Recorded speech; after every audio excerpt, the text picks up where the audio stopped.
I'm Margaret Mason. I go by Maggie. My first website was Mightygirl.com, and I also do a shopping site called Mighty Goods and one called Mighty Junior for kids. My name is Heather Armstrong. I go by Heather. I do a website called Dooce, DOOCE.com, and it's a personal website about my life. I started as it was a hobby back in 2001. I knew how to code a web page, I knew how to design things, and I wanted a space online where I could post things about music and movies and dating. And I started, actually I was the managing editor of a web magazine for C-level web execs, and so I sort of became aware that the web was a community, and I met the guy who started Blogger, and we're very good friends now, and so I started a site because I read about it in an article that one of my writers submitted. And I was already a writer, so. I had written here and there for independent newspapers in college. Nothing ever professional though. Nothing that ever paid me any money or got me a grade or anything like that. It was just something I used to write letters to my dad from college, and he would always laugh at them, and I was enjoying the process of putting together paragraphs. That was about it. You were an English major. I was an English major. I wrote a lot of papers. Right. Wrote a lot of papers. I got into trouble because I had not set boundaries, which we're experts at now. I had this is back when no one knew what a blog was, and I thought that I was being careful about writing some things about my boss, and it was found, and I was fired. It wasn't laughable at that time to assume that you could start an anonymous blog and that no one would find it. It was possible to do at the time. Right. There were 10 people online. And it was just now that's a completely naive way of approaching a website. So since then, I've set some really strict boundaries for what I will and won't write. I won't write anything on my website about someone unless I would say it to them in front of a large group of people. So I might say it to their face, but it might not be for everyone to hear. I won't put that on my website. It has to be something that they are comfortable with everyone knowing, and I want people to be happy when they see that I've written about them. I was more careful, and I actually think I'm opening up partially because of our friendship, because I see the benefits of it. My rule for myself is similar, which is just I don't want to publish anything about that somebody wouldn't be pleased to see that they've been mentioned in. So if I talk about someone else, I always make them seem witty or funny, or some sort of flattering indication of who they are if I talk about my friends. I think I'm definitely who I am. Definitely. People will meet me and say, oh my gosh, you're exactly the voice down to the mannerisms exactly like what I pictured you would be. Yeah. I think our websites are a natural extension of our personalities, for sure.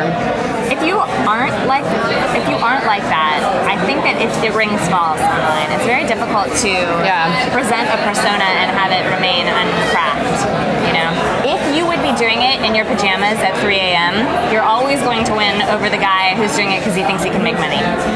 So there's kind of no point in getting into it unless you're doing it in your pajamas at 3 a.m. Right, and also be aware that whenever you start a public project, there is going to be a segment of the audience that wants to bring you down.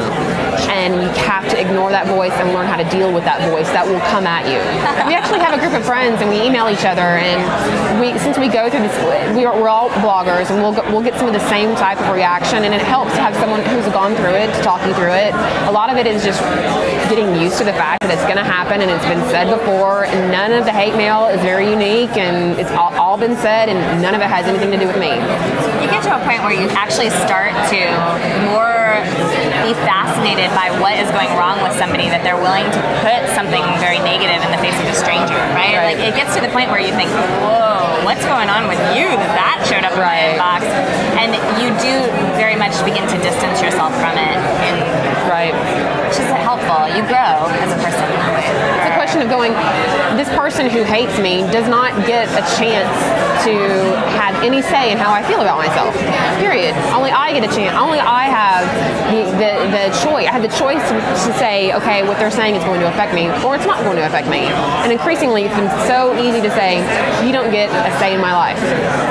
I think it's it's particularly difficult to deal with those people when you're already in a weak place. Like if you're going through something difficult, you just kind of don't engage much with comments. A lot of people will turn them off if something hard is happening in their life, or it's not a good time to launch a business when you're feeling kind of bummed about yourself, and it's not a good time to post something really personal that you think is going to get a lot of negative backlash if you're not having a bad hair day. Yeah. The reason people were reading my website was because it was unfiltered and it was raw and it was rough around the edges. And I didn't want anybody to come in and say, I'm only going to advertise on your website if you write about something this way. Then I would lose the whole point of why I'm doing this in the first place. And it became a business because we both had enough traffic to start running advertisements. And I think the advertisers have come to learn that the reason people come to our websites is because it's a tiny bit rough around the edges and it doesn't run through some sort of editorial filter. Well, also because you're a trusted opinion. It's only just gotten to the point where major advertisers are understanding how, and I think this is true, it's coming through the PR industry that blogs are extremely powerful, and people who've been blogging have kind of always known that if you say that you like something or you recommend something or you're positioned with something, it does affect the way people who have come to know you and like you see that item. And so there is a little bit of discomfort about, you have to be very authentic about something that you're willing to put your name behind. It does have a great deal of power, more so than other mediums, because there's that very personal connection. I have a very strict policy. I mean, I have a very strict policy about my integrity, and everything that I feature on my website that I've written about and that I take pictures of on my website is something that I have specifically sought out and bought with my own money. I don't want my readers to think that the only reason I'm recommending something is because someone is paying me to do that. That would kill my voice. And so everything that I feature and everything that I talk about is something that I have gone after, and I have specifically said, I really enjoy this product. This has made a difference in my life. And the shopping site is actually the other way around. Very often advertisers are born of posts. Like I'll recommend something and then people will see the traffic uptick or the sales uptick, and then they end up becoming sponsors of the site as a result of coverage. And then actually I am much more cautious about who I post about once they've advertised. I tend to kind of think twice to make sure, or to give a disclaimer, like this person's a sponsor, that kind of thing, so that it's clear. I think that people who are doing video have a huge opportunity online because it's so much more accessible medium than is writing, and that forming a community around it, if it's something that you're passionate about, whether it be film or video, whatever your flavor, is the only way to marry the way that you have to make money and also the way that you want to live your life. And so do it. I also think that this is just the beginning of us all. I mean, the sky is the limit on this, and is ripe for anyone to jump up and lead the way. Own their stuff. Yep. This is just the beginning.